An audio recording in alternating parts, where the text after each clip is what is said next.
बा, देखते ही दिलवा बेकाबू हो जात बा।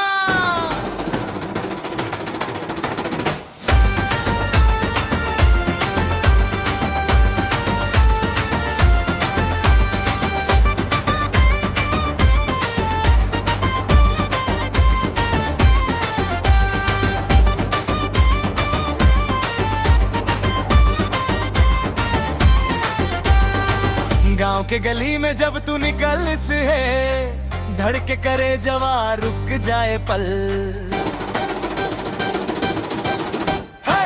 चांद से उज्र तो हार मुस्कान, तोहरे बिना सुना लागे जहां।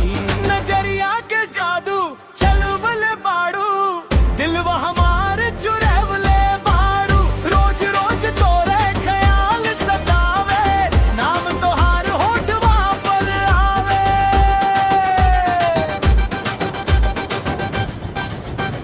बरखा के बूंद जैसन तोहर प्यार, जीवन में भर देला बहार। हथवा पकड़ के साथे चली, सुख दुख में कब हूँ ना अलग होती। दिल से दिल के ही रिश्ता निभाई, हर जन्म